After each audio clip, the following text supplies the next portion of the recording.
Don't you love the feeling of satisfaction you get when you finish sewing a project? The feeling of a job well done is so inspiring. Of all the heirloom sewing techniques, I think pintucking, with its oh so straight lines of even stitches, is one that can take center stage in a design or graciously take a supporting role behind embroidery or lace shaping. Our projects today will give pintucks an opportunity to shine in both roles, and our hand embroidery stitches can be the star of your show or a member of its supporting cast. Welcome to my sewing room, where the love of heirloom sewing is always the star of the show.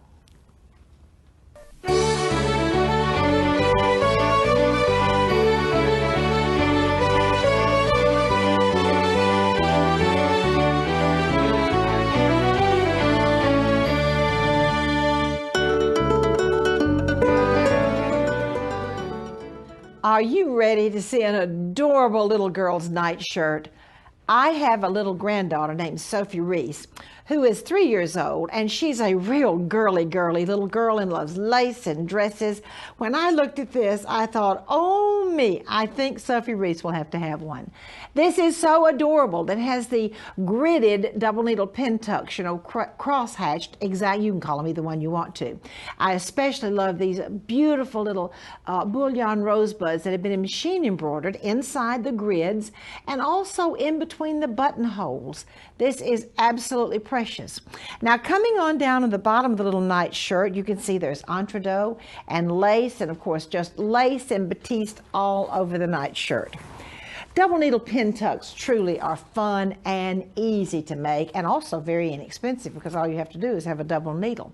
All right, to make the gridded pintucks, first of all, you go in one direction, and then you come over and very carefully space them, but do the pintucks in another direction, and therefore you'll get your pintuck grid. Now, it's very important when you do embellishment on heirloom sewing to make the embellished fabric, like this is in a square piece, then put the pattern piece down and cut it out. In other words, you do all of the pretty stuff to it before you actually cut out the pattern. I'm so happy to have as my guest today, Nina McVeigh. Nina is an educator for Benina of America. Nina, welcome to the show. Well, thank you, Martha. It's good to have you here. It's a pleasure to be here. Let me show you how we did those easy double needle pintucks. I have my machine set up with a 7-groove foot, but there are actually several different sizes of pintucking feet. I have a 3-groove, a 5-groove, and a 9-groove. We, of course, need that double needle to make the pintuck, and each foot has its corresponding size of double needle. One thing I will caution you about when you do put a double needle in your machine, make sure that you remember it's there so you don't break a double needle. On my machine, I use a security function so that I can just tell the machine what size needle I have in. You might want to use a little sticky note if you don't have that kind of function available to you. I am doing a corded pintuck, so I have run a gimp cord up through the bobbin area of my machine through a hole in my stitch plate. You can also just lay the cord underneath the foot if you do not have that hole in the stitch plate. I also have a guide that I'm going to put into the back of my foot so that when I'm trying to space my pintucks, this will make it very easy to follow the lines on the fabric or follow the previous pintuck on the fabric. Okay. As you said, the first thing we want to do are those straight lines of pintucking. And again, I have spaced these using that guide on the back of my foot. Let me show you how easy that pintuck is to do. I have my machine set up, and it is just a matter of straight sewing. Okay, now what length do you like to use? I like to use a little bit shorter stitch length, so I have my machine down to a 2 stitch length. And sometimes I like to tighten up that bobbin thread a little bit just so it tucks a little bit tighter underneath and creates that that tuck for you. Nina, do you always cord a pin tuck? I don't always cord it. Just sometimes. Sometimes. If you really want it to stand up and have some body, then I like to cord it. But if you want a softer pin tuck, then you don't need to. Okay. Once I've done all those straight lines of pin tucking, I'm going to come back and go over them in the opposite direction, so that I'm creating a grid or a waffle pin tuck, as we often hear them referred to as well. From that point, once I have gridded that entire piece of fabric, and let me mention, it is okay if your fabric does not lay perfectly flat. That's what pin tucks are all about. That's what it's all about. A little bubbly. I've talked to so many people who are trying to press that out, and you want that look. Once I have done that entire piece of fabric, then I am going to decide if I want to embellish this further, and I can either do that with a decorative stitch in my machine, or if I have embroidery capability, then I am going to lay that piece of fabric in my hoop and choose a very small, delicate design to put in between those pin tucks. That was so pretty. Of course, you could do hand embroidery too. Of course you could. You can do anything you want to. And then after you get all of your embellishment done, you're going to cut the whole thing out. Then I'm going to cut out the yoke by placing my pattern on top of my fabric and cutting that out and getting ready to finish the garment. Oh, Nina, that is so fascinating, and this is the most beautiful. I absolutely adore this little nightshirt, and this is, and you know what? You've got it on the back too. I have to turn it around. Yeah. This is so pretty how you didn't forget. And you know, in Victorian times, the ladies always made the backs as pretty as they made the front, and you have made your little nightgown as pretty on the back as on the front. And now Nina has some sewing inspirations to share with you.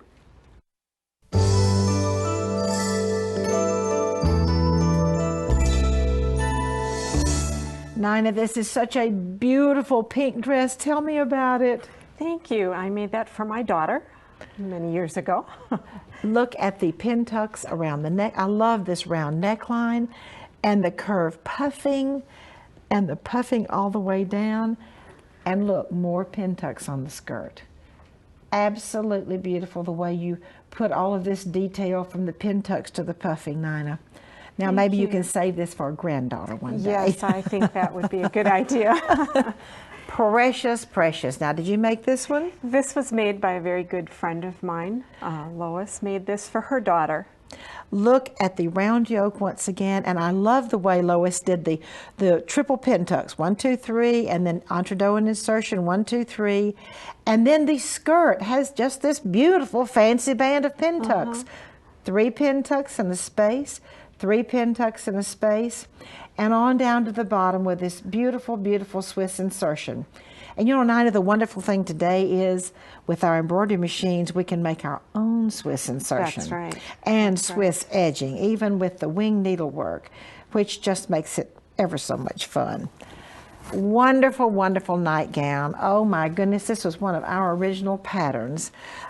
This fabulous nightgown with the pin tucks in the center of the square section. Was this made for you? Yes, it was. Oh, this is so pretty. Nice and warm. Well, not too warm, but long sleeve anyway. And I love the way you put the band, the fancy band on the sleeves that has entre-deux and insertion and entre-deux. Once again, 3 pin tucks. No, I'm sorry, 4 pin tucks. Entre-deux and insertion, and then a wonderful fancy band on the bottom. Well, actually, it's not a fancy band, entre-deux and lace. And Nina, I thank you so much for bringing these precious heirlooms to share with us. You're with welcome, all Martha. of the pintucking. And now Nina has a so quick, so easy project to share with you.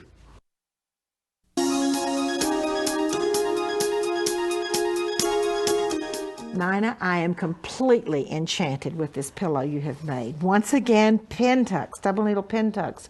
I love the way you've done your strips log cabin style around the centerpiece. And Nina, this beading is just so beautiful, used in combination with the machine embroidery. Now tell us how you made this glorious pillow. Looks like the right colors for my house. Well, it's those nice neutral colors. And they go with everything, as don't a gift, it's absolutely very nice to do that. You're going to start out with a square of fabric, and I'm going to place that right in the center of my batting. Now you'll notice that I drew centering lines on my batting so that this was going to be right in the center. Once I've done that, I'm going to do my machine embroidery. Did you need a temporary spray adhesive on that at all? I did spray that down. Okay. I hooped my batting and stabilizer and then sprayed my fabric to that batting. Once I've done my embroidery, I am going to take, for this pillow, a 6.5-inch square and actually draw my lines around that square. Those lines are my outside edge. I don't want to have to do any cutting here because I'm going to be sewing my borders on through the batting, but these are my actual lines that I will line up my border pieces to. Okay. Now I'm going to set that aside, and I need to go back to the machine and do my pin tucking, my rows and rows of straight pin tucking. Once I do that to that entire square of silk fabric, then I'm going to cut those pieces into my 4 borders. Okay, and then? And then I'm going to take each of those pieces and apply them log cabin style. So I'm going to start on one side, move to the next side, and so on. So I'm just going around. And then to finish it, I've just done a traditional quilt binding with an overlap on the back and added buttons to keep that closed.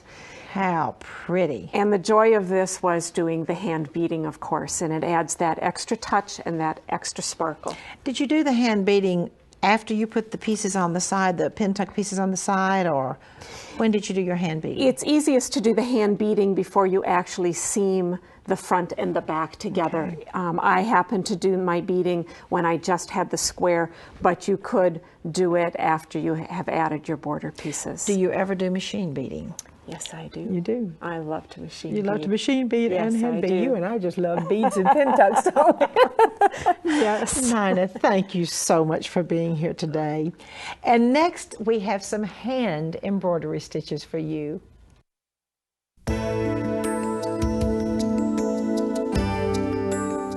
I am so happy to have as my guest today my dear friend Sandy Jenkins. Sandy has been designing and teaching needlework for more than 28 years, and she is from Fredericksburg, Texas, where she has a shop.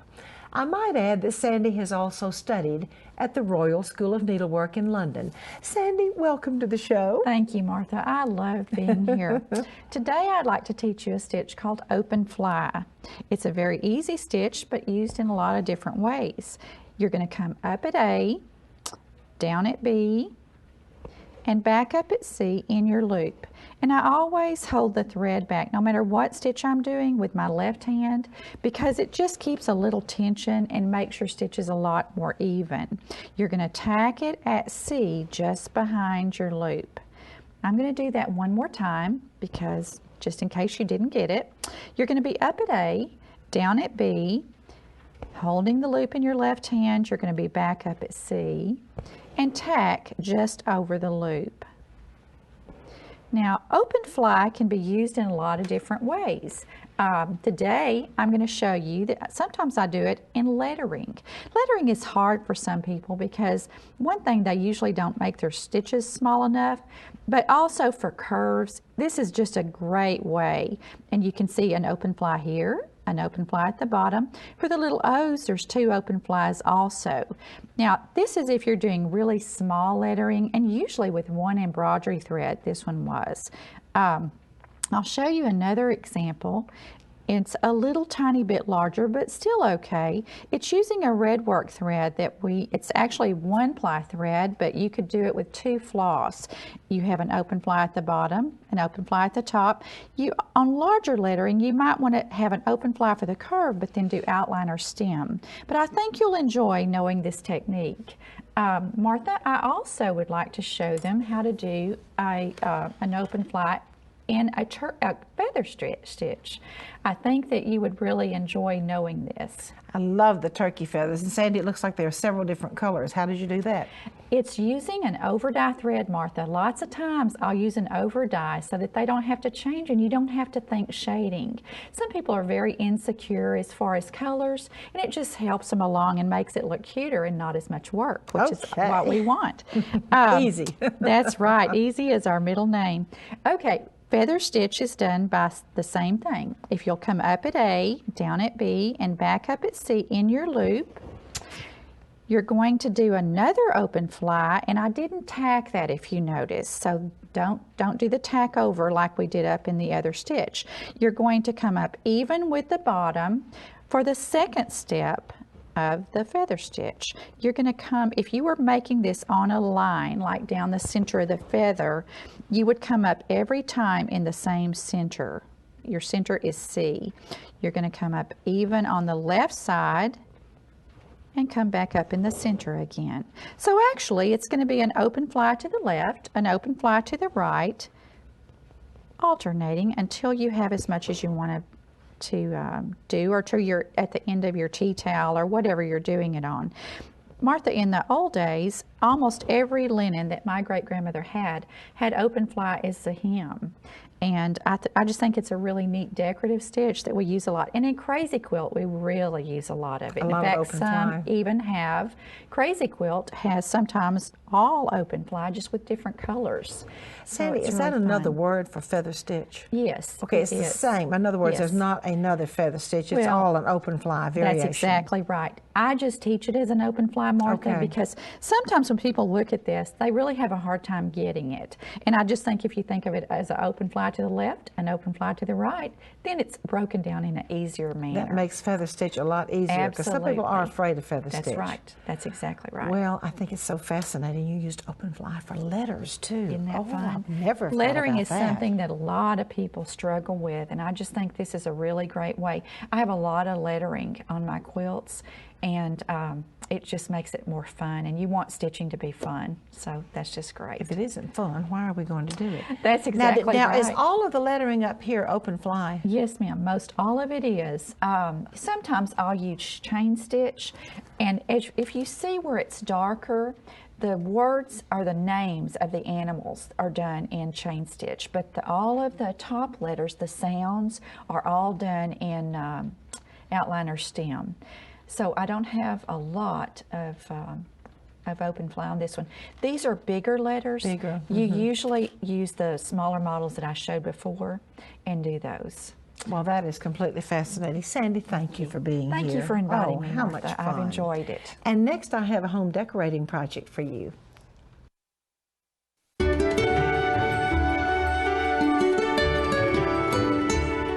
This is the most unique little basket you've ever seen. I'm going to use mine for a scissor basket. It is so pretty. This is a very heirloom one with the blue and the pretty pink antique designs, but you could put any kind of sewing you wanted to. Now let me show you the fun thing about the end. This little basket actually ties together. It's a cloth basket, and I have to put my scissors up since I have grandchildren that come in and out of my sewing room. When I finish with scissors, I have to hide them way up on a top shelf, and this way I don't think they would ever notice that this beautiful basket might house my sharp scissors. This is a very easy basket to make, and let me just kind of show you what you do. Of course, you could use any shape you wanted, but this is a unique, fun one. First of all, you trace your pattern on a heavy, flexible stabilizer. When I mean heavy, flexible, I mean it is heavy. It's kind of stiff. It's one of those things that you make baskets out of, a heavy, stiff stabilizer. Then we're going to cut it out, because this is going to be the shape of your basket. And let me show you later on, it's going to come around like this. Now you're going to, first of all, on your fabric, which you've got to have a front and a back on the fabric, a lining and an outside. The first thing you're going to do will be to do your machine embroidery on both sides of one side of fabric. Then this wonderful double-sided fusible web. Isn't it fun how many things now we have to make sewing easier? All right, I'm going to put this on one side of the fabric and stick it down to the double. So you pull it off, stick this on one side, and then guess what I have on the other side? Another piece of paper to pull off, and I get ready to stick it to my little stabilizer, my little boat, my little stabilizer boat. Okay, now I have stuck that piece to one side. Here's my original pattern. I've stuck it to one side, and guess what I have to do since it's lined? I have to have one more piece, and I stick it to the other side, pulling that double-sided fusible web paper off. Now see, here's what it looks like when you stick a whole piece. Now guess what I have to do? I have to come in and trim it, and then I will have my blue fabric, one side with machine embroidery on both sides, one side without. I'll have it on both sides. Of course, I've got to come in here and finish cutting this out. Now to finish the edges, there are 3 steps to finish the edges of this double-sided fabric piece. First, I'm going to zigzag, reasonably narrow. Then I'm going to do a wider zigzag all the way around it. And then I'm going to straight stitch. Okay, let's go over here and look. First, I'm going to do a reasonably narrow zigzag. Then I'm going to do a wider zigzag right on top of it. And then right along this very edge, I'm going to straight stitch. And that gives you a beautiful finish on your project. Now here comes the little scissor holder boat. After I've done all the finishing on the edges, and you know I've already got my machine embroidery on the outside, most of your sewing machines today have an eyelet stitch built into it.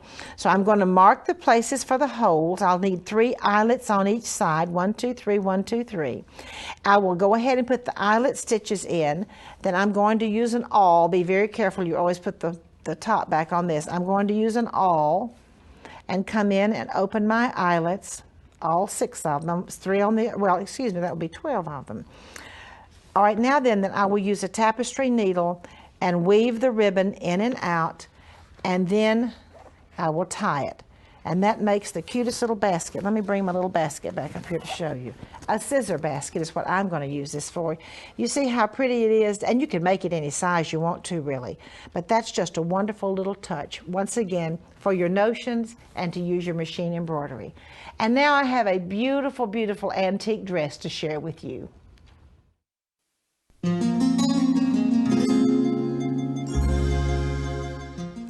This magnificent dress is one of the pieces I found one cold December morning, a Saturday morning, on Portobello Road in London. You are going to love the details on this dress. Since the show was about pintucks, I love the fact that I had beautiful pintuck dresses. So many of the Victorian clothes did have the pintucks. These beautiful pintucks and little pieces of lace, and you know how I love lace shaping, so we have mitered lace, and the creativity of this lady is just fabulous.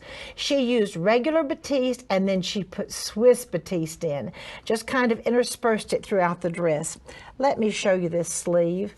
No detail was too much for this lady. She has the wonderful mitered lace, the mitered dotted Swiss, the mitered lace, and then look, a circle, lace-shaped circle of lace edging. Now this is not insertion that you traditionally use for lace shaping inside a dress. She used edging, and then the beautiful, beautiful Swiss motif.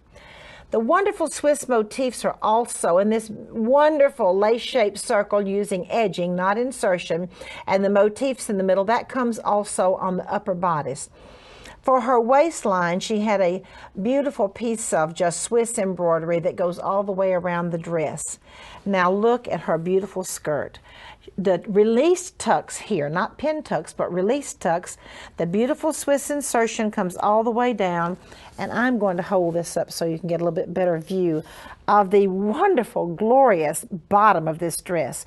She carried her mitered lace theme up and down, once again interspersing her dotted Swiss with her Swiss batiste, the beautiful circular lace motifs, and then not one but 2 beautiful ruffles. 3 pin tucks on the bottom plus lace, and then another ruffle with batiste insertion, and a gathered ruffle with 3 pin tucks and some beautiful lace. Now, you know I always love to show you the backs of these dresses, and the backs are just as beautiful as the front. Look at the back, absolutely perfect, and it really is a replica of the front of the dress. And then down to the back, of course, she has her same fancy band around it. I hope you've had as much fun today as I have here in my sewing room, and I would love to invite you back next time.